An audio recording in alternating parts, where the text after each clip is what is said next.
Alors, pour la correction de ces exercices de Stokio, dans lesquels on a rajouté les problèmes de dilution, donc c'est avec les formules de dilution. Donc, en 35 ml d'une solution d'AgNO3 réagissent avec du chromate de potassium. Donc, chromate de potassium, c'est K, chromate CrO4, la valence de CrO4, K2CrO4. La solution a été obtenue en dissolvant 35 g de HNO3 dans de l'eau. Donc, pour identifier ce à quoi on a affaire, on a un pot dans lequel on a du HNO3, où on rajoute du K2CrO4, et on dit que le HNO3 qu'on a utilisé a été obtenu en ajoutant 35 g de HNO3 dans 150 ml d'eau. Donc, si on identifie ce à quoi on a affaire, ici c'est une réaction chimique avec deux molécules, donc on a de la Stokio, et là on a une dissolution, C est égal à N sur V, pour pouvoir trouver la concentration molaire. À partir du moment de la Stokio, on a une réaction chimique. Ça donne HNO3 plus K2CrO4. Le tout réagit, on a du Ag2CrO4 plus du KNO3. Si on pondère, il va falloir 2 HNO3 et 2 KNO3. Ça, c'est la réaction chimique et l'étape 1 de la Stokio, écrire et pondérer ma réaction. L'étape 2, c'est de noter les données. Donc les données que j'ai dans mon énoncé, je vais reprendre mon fluo. 35 ml d'HNO3 réagissent avec du chromate de potassium. J'ai donc 35 ml. Et c'est tout ce qu'on me dit. Le HNO3, donc les 35 ml que j'ai utilisés ici, ces 35 ml ont été obtenus en dissolvant 35 g dans 150 ml d'eau. Donc la concentration molaire de mon HNO3, on va faire ça sur le côté pour ne pas encombrer le tableau, C est égal à N sur V. N est égal à 35 g divisé par la masse molaire du HNO3. Alors le HNO3, on va voir dans le tableau périodique, c'est 108 plus 14 plus 3 fois 16, 170. 35 divisé par 170, ça nous donne 0,206 moles. Ce nombre de moles est à diviser par le volume dans lequel on a mis, donc 0,15, et on obtient une concentration molaire ici de 1,373 moles par litre. Ça, c'est la concentration de ce que j'ai ici. Mais je n'en ai utilisé que 35 ml. Donc pour avoir le nombre de moles, N est égal à C fois V. Donc je prends la concentration molaire et je la multiplie par le volume. J'obtiens donc 0,048 moles. Ce nombre de moles, je dois le passer là où j'en ai besoin. Donc j'ai oublié de noter les inconnus dans mon étape 2. Quelle est la masse d'Ag2CrO4 utilisée? Je fais passer ça ici. J'obtiens donc divisé par 2 0,024 moles. Pour obtenir un nombre de moles à partir de... pour obtenir une masse à partir de nombre de moles, je dois multiplier par la masse molaire. Alors je prends la masse molaire de l'Ag, c'est 108, je le multiplie par 2 parce que j'en ai 2, j'ajoute 52 pour le chrome et 64 pour 4 fois 16, j'obtiens une masse molaire de 332. Ensuite, je prends 332 fois 0,024 et j'obtiens 7,968 grammes. Et ça, c'est ma réponse finale. Alors, donc ça c'est le premier exercice. Le second, le fluorure d'hydrogène est utilisé dans la fabrication des fréons, gaz propulseur qui détruisent la couche d'ozone. Il est utilisé pour fabriquer l'aluminium. Il est obtenu industriellement par la réaction suivante. Donc, on a CaF2 plus du H2SO4 qui donne CaSO4 plus du HF et j'en ai 2. Si je vous donne une réaction chimique, c'est que très certainement il va falloir l'utiliser quelque part. Donc, ça, c'est ma réaction chimique, elle est pondérée. Quelles sont les données dans l'énoncé? On mélange du CaF2 avec 50 ml de H2SO4. J'ai donc ici 50 ml de H2SO4. On parle du H2SO4, donc on dit que le H2SO4 qu'on a utilisé, donc qu'on a mélangé ici, 50 ml de H2SO4 avec du CaF2, et on dit que ce H2SO4, il a été obtenu en faisant quoi? En mettant 75 ml d'une solution de départ qui était à 9,7 molaires avec 300 ml d'eau.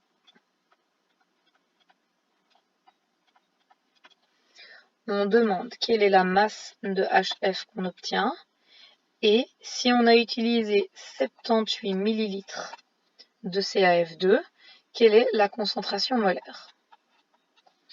Donc, pour pouvoir partir, il me faut un nombre de moles, et là, clairement, il me manque une donnée ici, il me manque la concentration molaire.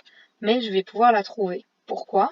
Parce que la concentration molaire du H2SO4 que j'ai rajouté ici est égale à la concentration molaire que j'ai dans ma solution une fois qu'elle est mélangée. Et là, j'ai rajouté un truc liquide avec de l'eau, donc la formule c'est C1V1 égale C2V2, l'inconnu c'est C2 qui donne donc 9,7 fois 75 ml, 0,075, divisé par 0,375, le volume total.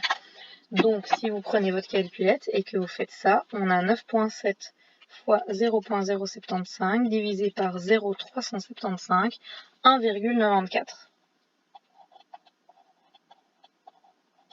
Ce 1,94 correspond à quoi? Il correspond à la concentration molaire du H2SO4 que j'ai utilisé ici. Maintenant que j'ai la concentration molaire, je peux trouver N, parce que N est égal à C fois V, donc 1,94 fois 0,05, attention de ne pas oublier de le mettre en litres. Ça donne 0,097 moles. Ce nombre de moles est à passer dans les colonnes où on nous a posé des questions. Donc on va le passer ici et ça reste 0,97. Et on va le passer ici en le multipliant par 2, ça devient 0,194 moles. Pour obtenir une masse à partir d'un nombre de moles, on doit multiplier par la masse molaire. Alors la masse molaire du HF, c'est celle de F, c'est-à-dire 19, plus celle de H, 1, ça veut dire fois 20. 0,194 fois 20, ça donne 3,88. Donc j'ai produit 3,88 grammes. Pour ce qui est de la concentration molaire de ce côté-ci, C est égal à N sur V, ça tombe bien, j'ai toutes les données dans mon tableau. 0,097 divisé par le volume mis en litres, 0,078, ça donne 1,244 moles par litre. Alors, le troisième exercice.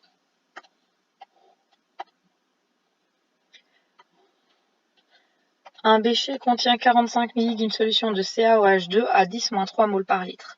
On le fait réagir avec du H3PO4. Donc, on a CaOH2 plus du H3PO4. Ça donne du Ca3PO4 pris 2 fois, plus de l'H2O. On va pondérer. Il faut 2 H3PO4 de ce côté-ci, 3 Ca pour avoir le même nombre de PO4, le même nombre de Ca. Et il faut donc, on a 3 fois 2, 6, plus 6, 12 hydrogènes. Il faut 6 H2O ici. pour avoir nos 12 hydrogènes.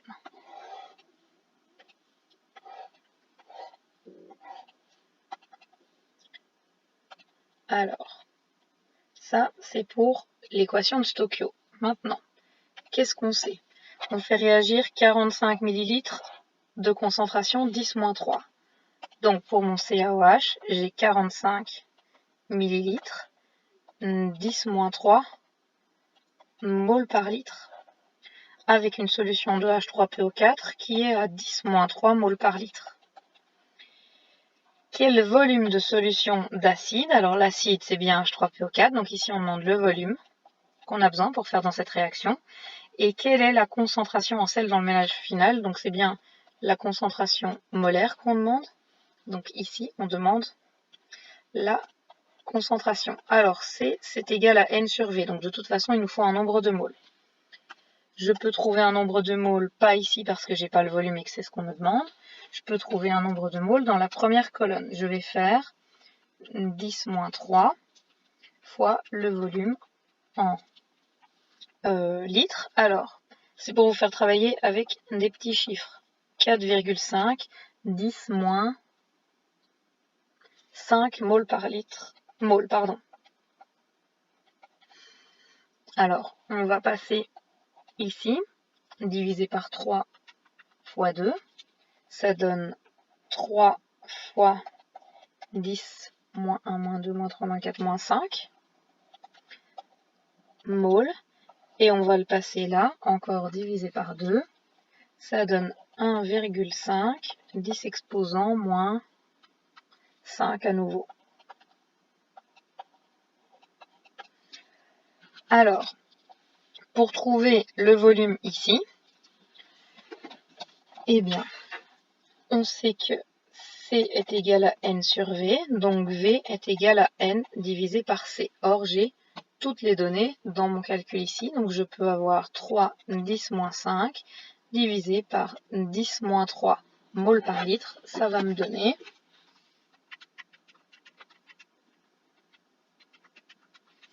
0,03 litres. Ensuite, ici, par contre, ça devient compliqué. C est égal à N sur V, j'ai N, 1,5, 10 moins 5, et je demande la concentration molaire en sel dans le mélange. Alors, on va de nouveau faire un petit dessin. Qu'est-ce que j'ai fait? J'ai mélangé 45 ml de CaOH2 avec du H3PO4. Combien? 30 ml. J'ai donc ici une totalité de 75 ml. Dans ces 75 ml, j'ai du sel qui s'est formé, du Ca3PO4. Donc la concentration en ce sel, c'est son nombre de moles divisé par le volume dans lequel il est, et le volume c'est 75 ml. Donc divisé par 0,075. 1,5 fois 10 moins 5 divisé par le volume en litres, ça donne 2 fois 10 moins 4 moles par litre. Alors, dans ce quatrième exercice, on a la solution est obtenue en dissolvant 40 g de HCl dans 150 ml d'eau. On a ensuite dilué 25 ml de cette solution avec 45 ml d'eau. Donc, on a une solution où on a 150 ml d'H2O dans lequel on vient dissoudre 40 g de HCl. Ensuite, on dilue 25 ml de cette solution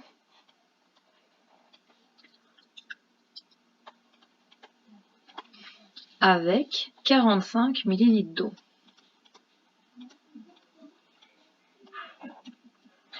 Et enfin, on utilise 40 ml de cette solution pour faire réagir avec de l'aluminium.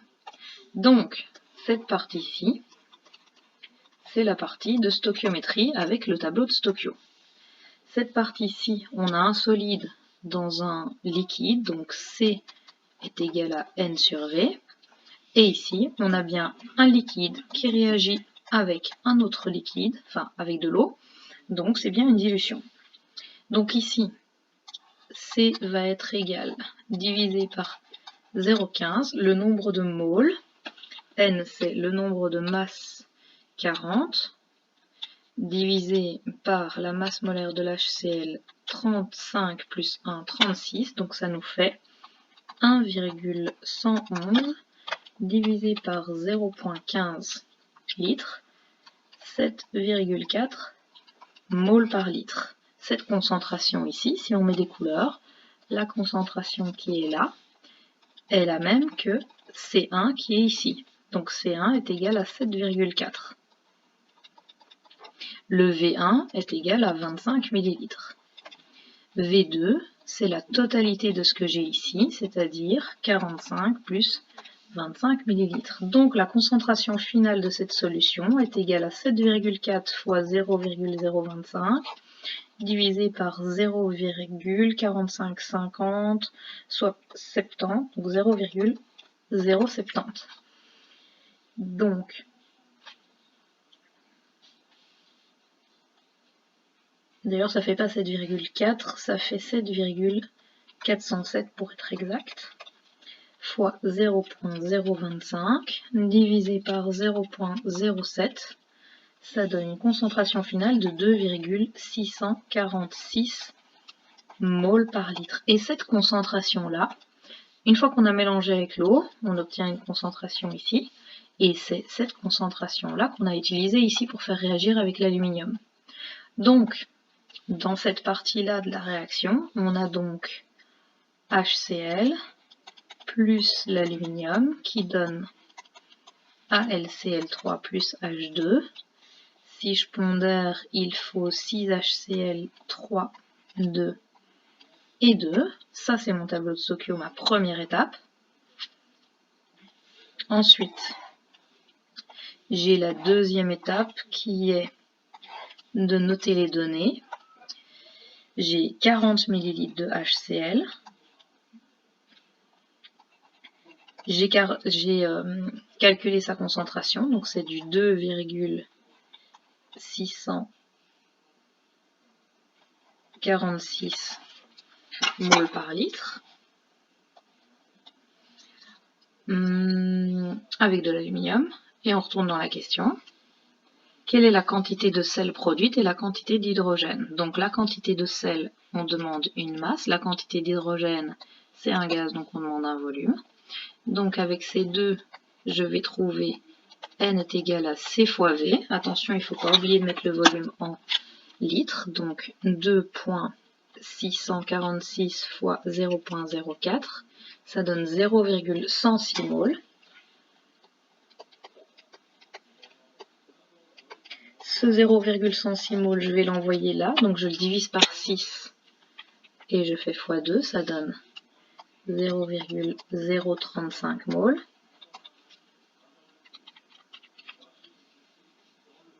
« 0,053 moles. Alors, pour avoir un volume, je fais fois 22,4. Ça donne 1,185 litres. Et 0,035 fois la masse molaire de AlCl3, c'est-à-dire 27 plus 35 fois 3, ça donne 132. Et 132 fois 0,035, ça nous donne 4,62 grammes.